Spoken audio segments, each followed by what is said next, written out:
What up guys, One Fit Bruja here, and today I am back with the 1000 subscriber Q&A video that I said I was going to do, and I appreciate everybody who participated and sent questions, and I'm going to go over pretty much all of them because a lot of you guys ended up asking questions that were similar that have been already asked, so I tried to conjoin them and break them down into shorter questions that answer a little bit of everything that you guys have asked me, so I don't ramble on for hours, even though I have a funny feeling that I might end up doing that in this video because this is a Q&A. Let's be real, I do talk a lot and I don't make sense for half of it, so I will try to rephrase it like 5 different ways just so people can understand.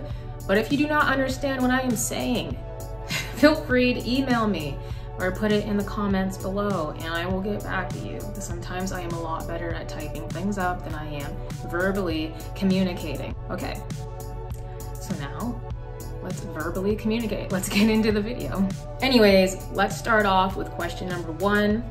Where do you get all your supplies for witchcraft? I actually get my stuff from thrift stores. I do go to metaphysical shops, and you can literally find just about what you need pretty much anywhere. You can literally walk into the Walmart, find an offering dish, offering goblet, or whatever you need it for, a candle holder, or something that you can makeshift and turn into something that you can enchant and place it on your altar and or use it for something else. And I have done that first starting out because there's a lot of things that you already have that you can use. You just have to think about what exactly you want to use it for and then go about the proper steps in order to make it into that object that you ideally want on your altar that's going to be used for that purpose. You can literally go anywhere, but I do like thrifting the best because I feel like a lot more character and just unique finds when you go to a thrift store compared to something that's more like mass produced. I do like supporting small shops as well, so people who actually do make metaphysical supplies or whatnot. I do like shopping there to support them because ideally that's what I like doing and helps everybody out, and you get something cool out of it that can help you in your craft and you can use it for a long time. So thrifting and supporting small businesses are my thing. Moving on to question number 2. What are some of the deities you connect with most? I usually go off of culture. If I'm attracted to that culture, then I correlate it usually. Usually it has something to do with some sort of past life or something in there along those lines, and that's why I'm attracted to it. So I usually lean towards deities from Egypt, Hindi deities, Persian, so anything around that area. Latino deities, like recently I've started working with Santa Muerte. I only work with the same few deities pretty much over and over again, or I do not work with any of them. It depends what I'm doing, really. You do not have to work with deities. If you are into witchcraft, starting out in witchcraft, you do not necessarily have to have deities. You can literally use the elements, empower yourself, really, because that's all you need. You are a vessel of energy and you can project any change that you want to come into your life. You do not have to rely on gods and goddesses. I do work with Bastet, Ganesh, and Santa Muerte. Those are my 3 deities that I do work with. Those are the same 3 deities that I'll keep working with, most likely, unless something else calls to me, but it's usually from Hindi descent, Latino, or it's from an Egyptian descent is what I'm usually really attracted to. So most likely I may incorporate another goddess or a god later on if that calls to me, but for now those are the same 3 deities that I have been working with for quite some time. So moving on to question number 3. When is it too early to start practicing witchcraft? Just based off of my opinion, I think it mainly just depends on your maturity level and how open-minded you are to certain spiritual paths, and also how well you actually do your research. Don't let other people's harsh opinions stand in your way of doing what you want to do. It's gonna take a lot of trial and error when you first start out, and sometimes I feel like when you are younger, let's say you are a preteen, you're around 10 to 14 or whatever. Depending on your maturity level, some people basically allow other people to tell them that this is not right, you cannot do this, etc., etc., and basically just boss them around and say that what they're doing is not the right way, and then you get discouraged and you feel like, why am I even doing this anyway? This is open spiritual path. Witchcraft is about taking charge of your own life and doing things the way you want to do them without other people telling you shit to do. Of course, different herbs, materials, and whatnot play a role in witchcraft for a reason, so that's why I said it was important to do your research. If you do your research thoroughly, then I feel like starting off relatively young is not a bad thing. You can get ahead of the game that way. And as long as you have people that you can look up to that are open-minded, that aren't gonna try and bring you down and say you can't branch out onto other paths and learn this, do that, mix it together, and you'll be fine as long as you have the proper support. First off, you gotta believe in yourself, and you have to take into account that you have to do your research, and don't be afraid to do certain things. Your fear will hinder you and hold you back. Do not be afraid. It is okay. Just like I said, your research will be everything. So don't be afraid, and don't let other people drag you down with their bullshit. That said, I think you can start fairly young. I think it really just depends on your maturity level. And by the time you're my age, you'll be like an encyclopedia of witchcraft. So I don't see any negatives in it, really. As long as you make sure you know what you're doing, you will be fine. Moving on to question number 4. What do you wish you knew when you first started out? When I first started out, as I was kind of blubbering earlier, certain people will make you feel like you're in an enclosed, spiritual, set path casing. That if you're doing cottage witchery, then that's all you are doing. You are not doing anything else, and that's all you're gonna know. And in my point of view, that is extremely limited. And they will label themselves as that set path, and they will not branch out into, let's say, green witchery or gray witchcraft or whatever it is, cut themselves off at a certain learning point. And I think that's ridiculous. I would say don't label yourself. No reason to stop learning at one set path. You can mix numerous things together in an eclectic sense like I do. If you really want to call it something, for some reason you need a label, I would be considered an eclectic bruja, because I mix tons of different spiritual teachings together, and out of that I create my own way of doing something that works for me. So don't label yourself. I don't know why people do this all the time, and they go around asking, what would you consider my path being called, etc., etc. And I'm like, it doesn't matter. You are a witch, just leave it at that. If you feel the need, then go ahead and do it. I do not feel the need to do that. A witch is a witch, a bruja is a bruja, whatever. You are practicing magic. You're a practitioner of the craft, so it does not matter. I think people put way too much thought on the label thing, and you do not need it at all. Also, a lot of people will try to rush into doing spell work right off the bat, and they don't really know what they're doing. And they're afraid to do certain types of spell work because they are afraid that it will backfire. And honestly, you really need to educate yourself. Just read a lot before you actually start physically doing things. That helps a bunch. And then you don't have to rely on other people's vague opinions about what they believe is the correct way to do something, because you will already know, because you have educated yourself on the topic. If you are like me and you don't like being bossed around, then educate yourself. There's tons of books, there's tons of resources, there are tons of open-minded people as well. You just have to find them. Just gotta dig. I would say protection magic is gonna be the easiest thing for you to do. First off, you can't go wrong with it. It won't backfire on you. It's one of the simplest, easiest things that you can do, is to work on your own energy field and do protection workings to keep yourself safe. That's one of the simplest things you can do starting out in witchcraft or Wicca or whatever you're trying to go towards. Also, deities. A lot of people think they have to work with deities, and they do not. Deities can stand for, a lot of people, representation of a divine energy that they look up to. Not necessarily that you have to worship Isis, or you have to, worship a is some sort of god and goddess at the same time. It's not necessary. You are divine energy within yourself. You can simply use the elements as well if you do not want to have to look up to a god or look up to a goddess. Some people do not want to do that, and I understand that. You do not have to use the elements. You can simply just use your own self-empowerment. You are enough to manifest everything that you need and more. You just have to believe that you are so. Don't think you need all these deities and stuff to constantly do things for you. You can't do this shit for yourself. At the end of the day, after you're done doing that working for whatever the heck it was for, you have to put forth that physical effort in order to manifest it anyways. So they are not doing all the work. You have to go and do that work for yourself. I mean, there is some divine essence that makes a shift, but you are the ultimate shift. You have to make these things happen for you. That is also something that should have been explained earlier on, because a lot of people think they can do spell work and then they can just not do anything after the fact that the spell has been performed. That it's gonna magically make that shift for them. No, you put out a certain amount of energy to create a small fraction of a shift that needed to be made.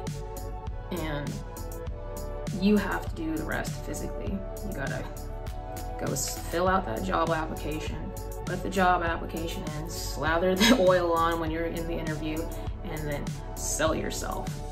That's what you have to do, like if you didn't working to get a job or whatever, but that's just an example. You have to put forth a lot of effort in order to manifest what you want. You can't just rely on your ancestors, spirit guides, deities, or, you know, whoever you asked for help to help you. You have to be the help yourself.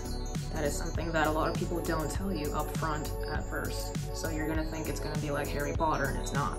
This is real life. Question number 5. Do you need all the exact same materials for a spell to work?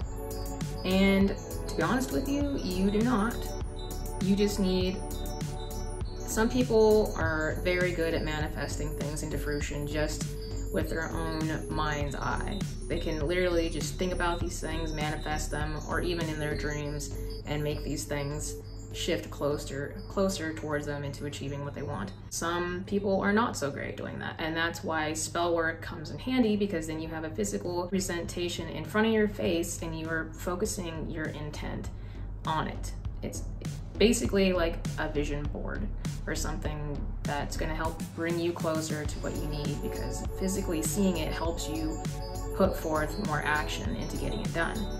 So, and plus you're going to be constantly thinking about it, especially if it's a working that goes on for like 3 days or 7 days, or, you know, it's going to be in the back of your mind constantly. So you're going to be thinking about ways in order to get this done, to bring it to life. You don't need that many things, honestly.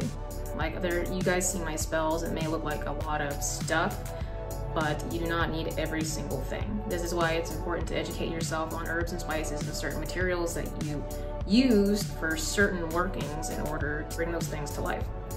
Let's say I was doing a money working, which was pretty much my last video. You could use the green candle. It does not have to be a huge one. It can be like a small tea light candle thing, and you can just put a little bit of money oil or put a little bit of ginger, catnip, and cloves right on it, and those 3 things will attract money to you fast. You do not have to have every single thing I have. This is everything. This will help manifest everything you need, keeping your vibrations high, your mindset in a good place, focusing on the outcome that you need, and also physical actions.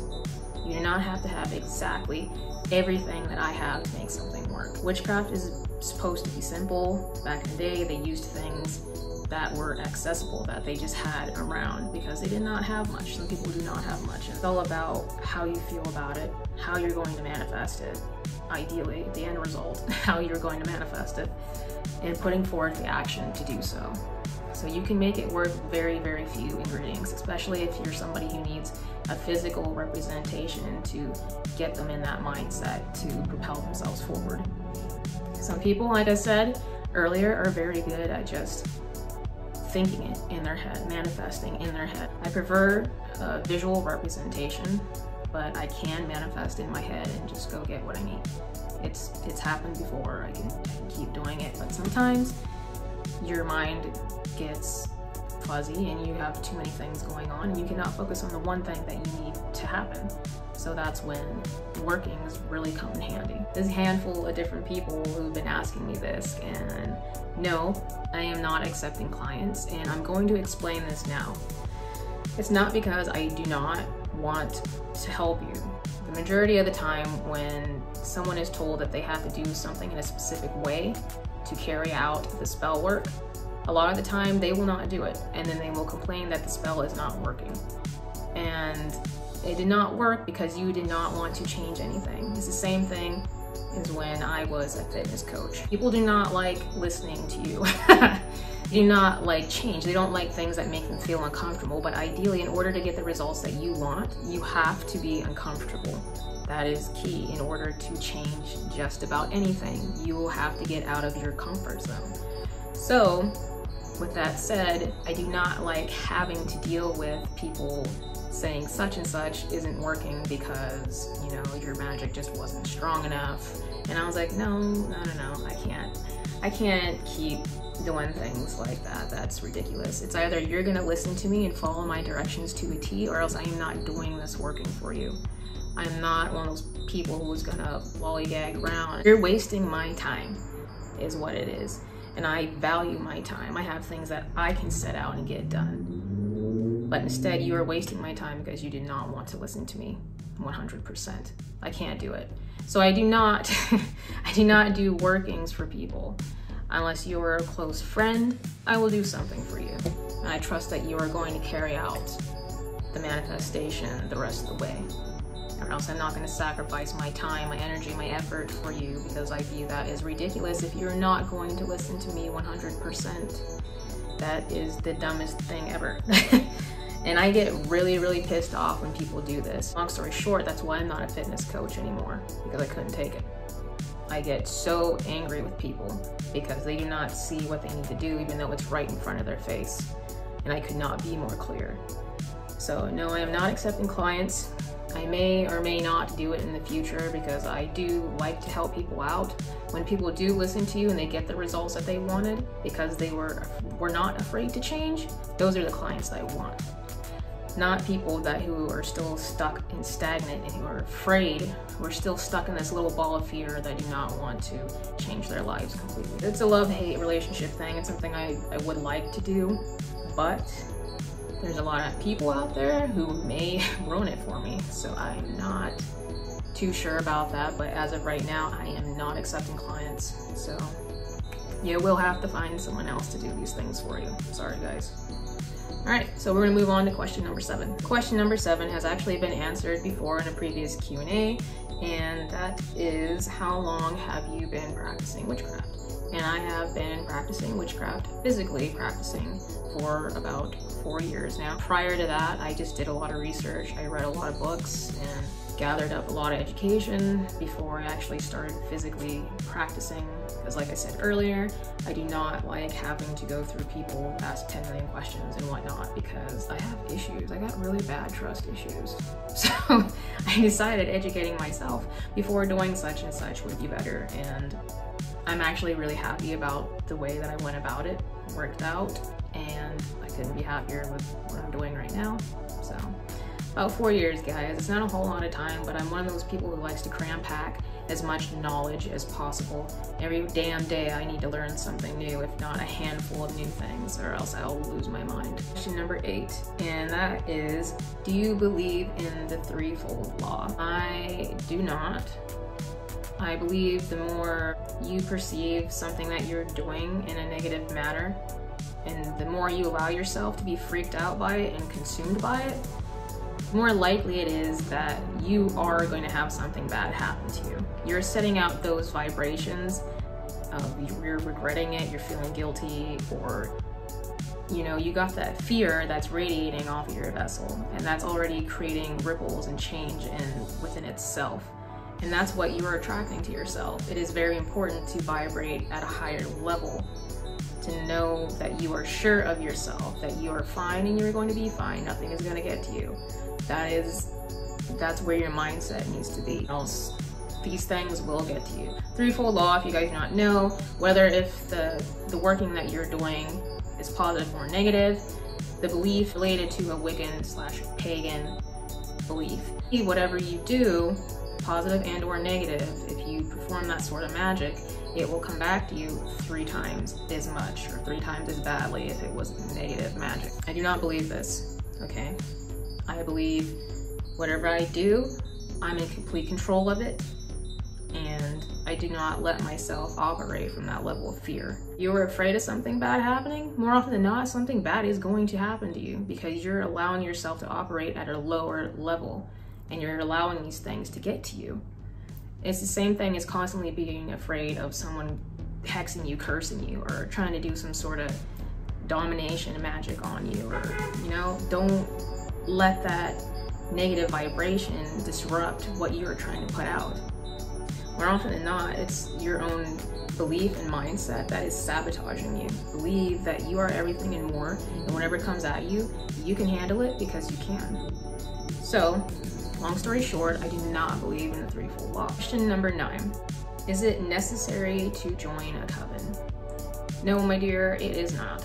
Unless you would like to meet like-minded people who practice witchcraft and you feel that your spell will have a greater outcome with more people around for more energy and just general support and, you know, helping make your life better and whatever it was that you were trying to put out into the universe.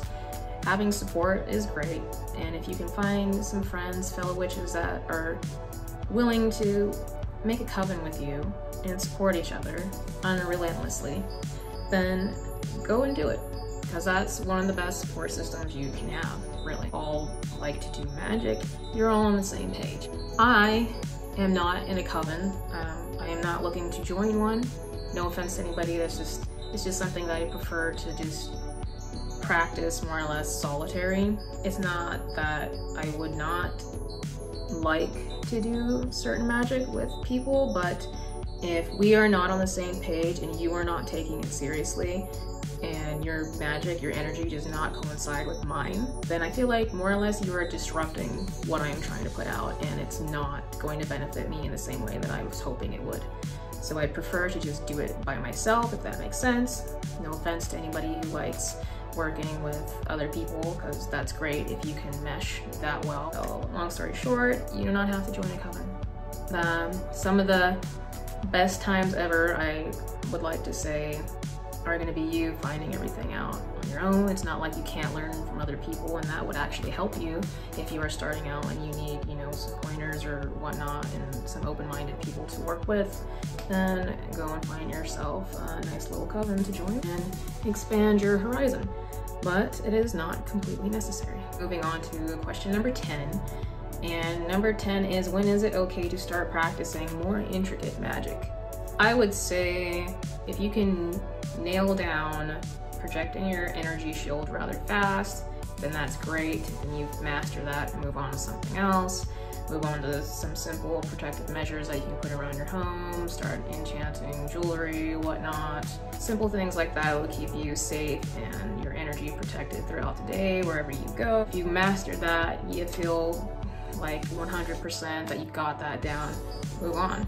Honestly, a lot of people can be practicing more intricate magic sooner than what they think. Usually it's their mindset that holds them back and other people's fear being projected onto them because their experience may have been bad, or they goofed up and they did not have a protective circle and or energy shield up when they were doing something, and then they felt something was off, or more often than not, you're letting your mind mess with you. Nothing, I'm gonna say for the most part, nothing is going to happen to you. You are operating at a level of fear that is interfering with what you are trying to manifest. Do not be afraid of what you're doing. You are in complete control. Witchcraft is about controlling your life, taking it by the fucking horns. Do not be scared of practicing different magics. Do not be scared of doing divination or practicing, more intricate money magic, or if you are into necromancy, go fucking do that shit. I mean, some of it's a little more in-depth, so do your research, figure out what you can start doing little by little, and then work from there. If you are thinking that some of it might be too much for you, like all of it off the bat, work your way up to the bigger picture is what I'm saying. Do not be scared, do not close your mind off to practicing different magic. You can literally start practicing sooner, just depends again on your maturity level and how much research you have done, how confident you are within yourself about doing this, and just send out the right vibrations and put forth the effort. You can do it. It is not as complicated as you think. Do not let other people's opinions drag you down. Do not do that. If you're looking for tips or some sort of way to get into a certain type of magic that you're looking to practice, then just do that. Do not allow people to make you operate out of fear. Do not do that. Bold, be confident, and go practice that damn magic that you want to practice. Last question, and that is, why do you use certain numbers in your spells? All right, guys. Here's a little numerology lesson for y'all. I use certain numbers. 3 is my favorite to use. It represents the trinity of mind, body, soul. It's one of the highest manifestation numbers that you can have that promotes growth, success. You can literally use it for any sort of working. And 3 is one of those numbers that in just about every culture always has a good numerology representation behind it, that it's the number to manifest with. So that's why I like to use it. It's just one of those numbers that calls to me, that feels right when I'm doing my workings. So I like to do certain things in 3s. And if you guys are interested in numerology or why I do certain things with certain numbers, that's because it usually calls to me, and I will do it that way for a reason, because that number correlates to what I'm trying to manifest. I always get this question a lot every time I post something on Pagans and Witches AMINO. Somebody will ask me, why did you do that in 7s or 3 or 8 or whatever? It's just like my last video, I used 8. That is my life path number.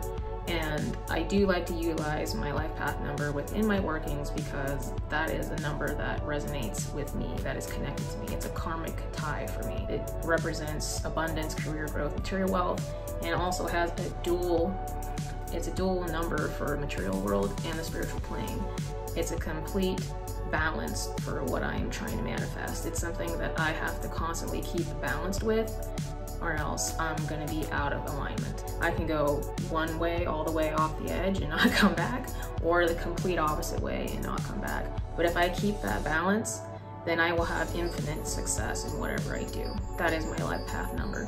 So I have to keep a balance within the material world and in the spiritual plane. It's what'll keep me operating at my highest and keep me the happiest I will ever be. Long story short for that number, but if I'm not gonna ramble on about every single number because this video is already way too long and I'm not gonna do that, and you guys will have something fun to look up that maybe you can incorporate into your practice as well, and you can go find out your life path number and utilize it in your craft because it does come in handy. But other than that, I am done answering questions. So we have 1,000 subscribers, and I appreciate you guys watching my content, commenting, telling me I'm doing a great job, even though I don't make any fucking sense, and I really, really appreciate it. I never thought I would actually get this far. I'm gonna try harder to get more content out more often. It's just sometimes life gets busy and then I get setbacks, and you know how it goes. But I appreciate every single one of you guys subscribing, commenting, helping each other out, and just listening to me ramble per usual. Until next time, I will see all you lovely little brujitas later.